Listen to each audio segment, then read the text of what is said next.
question for you. Are you a crab?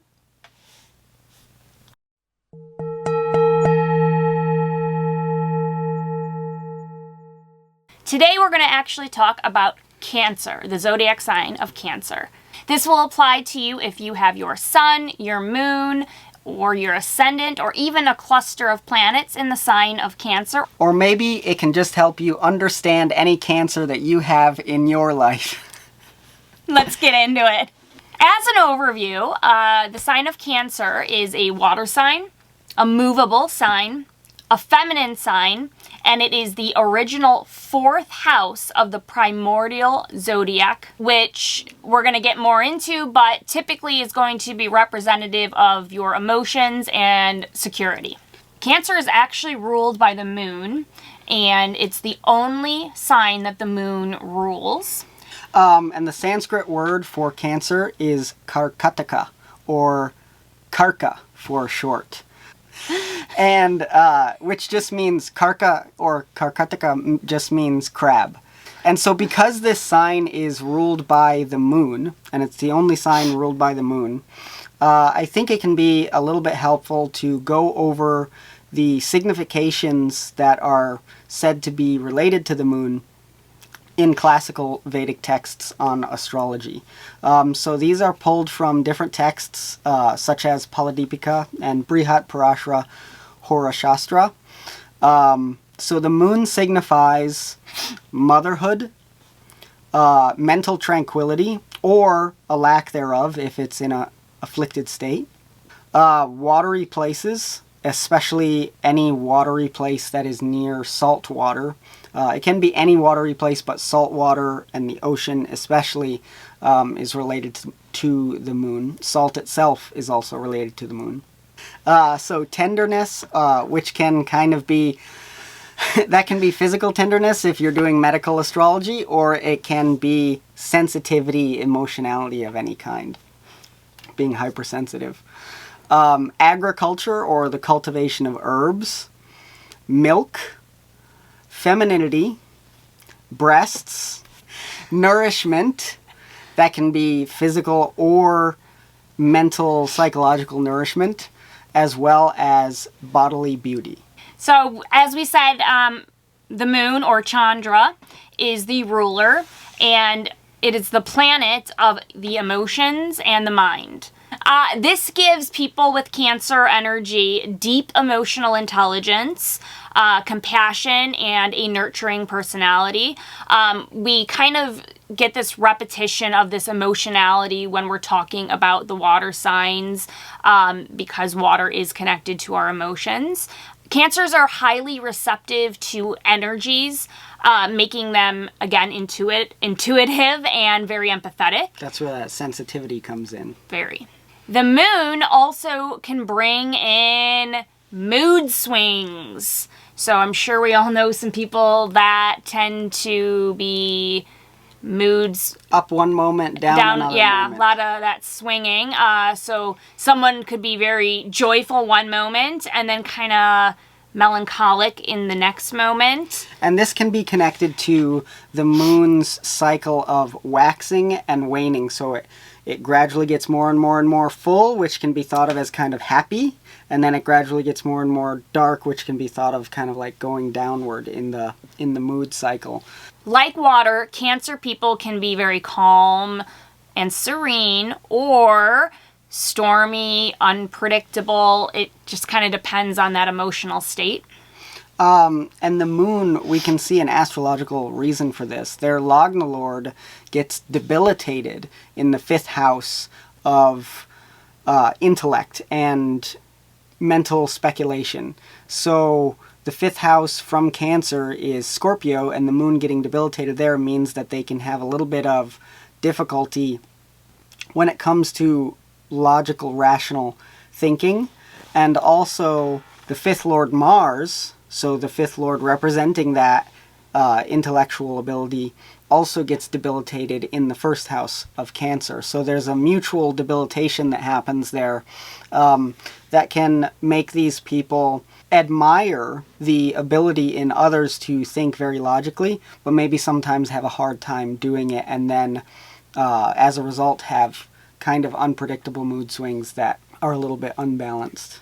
The crab, if you think about the animal itself, has a hard shell and a soft interior, which symbolizes Cancer's need to be both protective and protect themselves, both emotionally and physically, but yet they're cautious and slow to trust.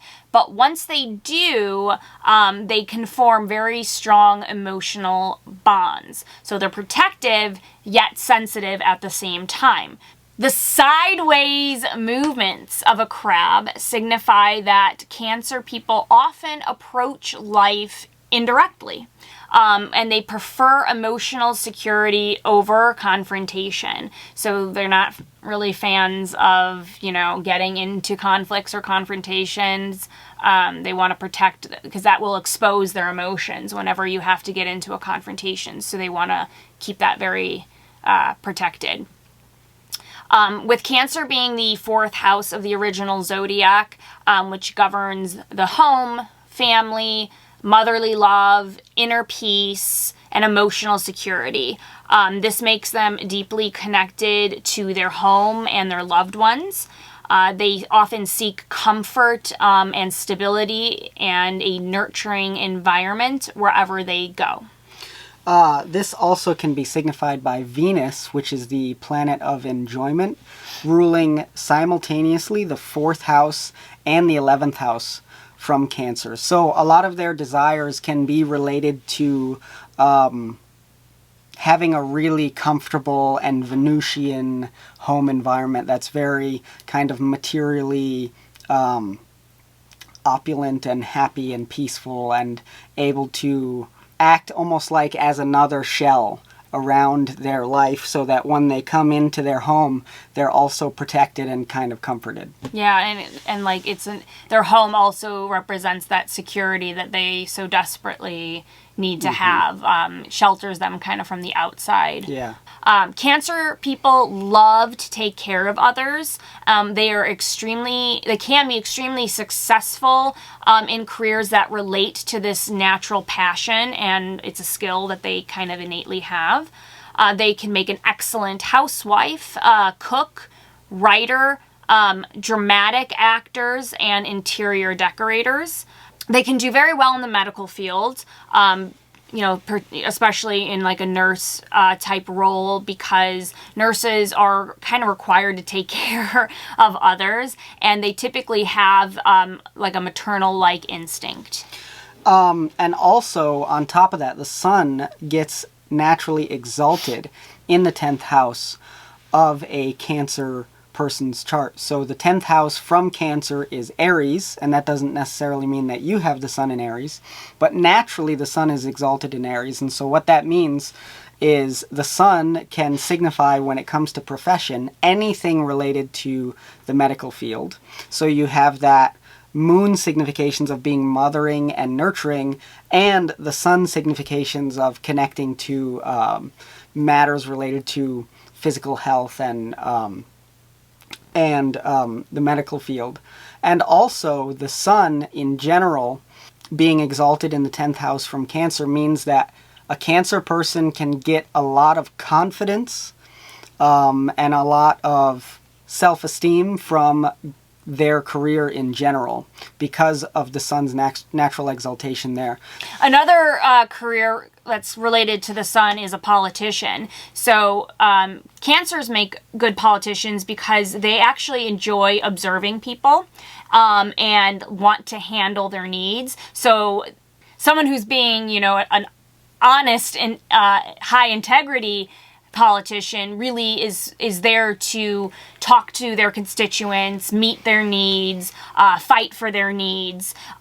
So that's where a Cancer can be kind of like a really righteous politician. Yeah, and it's kind of like a Cancer, because the sun and Leo both represent the luminaries. a king. And they're both luminaries. They're both luminaries. They both have one sign. But the sun and Leo both represent kingship. The moon and Cancer also represent queenship. It doesn't matter if you're a male or a female. it's gonna mean that archetype of a queen. So it's also good for politics, but in that different way of being able to understand the masses or understand the people and what their emotional motivation is, and then nurture it. Yes, nurture it or take care of it or handle that concern that they have in your duty as the politician. Exactly. And being a water sign, they can easily maneuver themselves, that flow like water, through people, and then they can easily get their point and their agenda across, which is very good for a politician, to be able to make sure their message is very clear and understood by the people. So that watery nature can help a Cancer person, whether they want to be a politician or not, just be very clear in their messaging. Because Cancers are very emotional, it's important to find ways to ground yourself and not kind of get lost in your emotions. You want to make sure you're centered. So there's different ways you can do that. Practice different grounding exercises, especially if you connect with the ultimate mother, which would be Mother Earth. And not only does the earth represent the ultimate archetype of a mother as Mother Earth, which again is connecting to those Cancer significations of motherhood, but it also, as an element, the earth element called Bhumi in Sanskrit is signified by Mars. And Mars also represents logical thinking and being grounded. And so connecting with the earth element or earth itself in some way can definitely help the Cancer person. Cancer individuals can often be really selfless. They put the needs of others before the needs of their own. It's really crucial, though, for these people to set boundaries. You don't want to overextend yourself, and especially in your relationships. Without boundaries, as a Cancer person, you might become overwhelmed and drained because you always are trying to help others, nurture others. Don't forget to take care of yourself, and don't let people kind of overwhelm you with their needs, and you don't kind of cut it off at some point before it gets too much for you. And this is kind of an interesting thing that can happen with Cancer is Jupiter, who's friendly to the Lagna Lord Moon, is the lord of the 6th house, which is Sagittarius, and the 9th house, which is Pisces, from Cancer. And so this person can sometimes be attracted to people who are enemies or people who are going to create obstacles for them. Just be mindful of what people are coming into your life and who they really are, so that you can make sure that they're not going to be one of those people that's draining you or taking advantage of your motherly, empathic instincts. And sometimes toxic people are people that are looking for a mommy. Those mama's boys, you know. And they more want you to just take care of their needs instead of give anything back to you.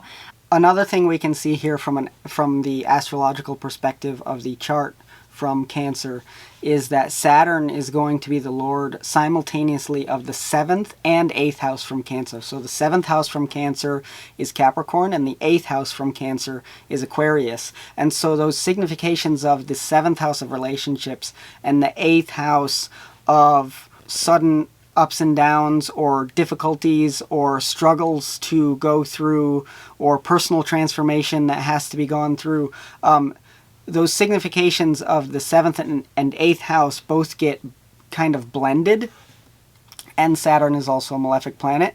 So that can mean that there can be problems in the relationship life of a Cancer person.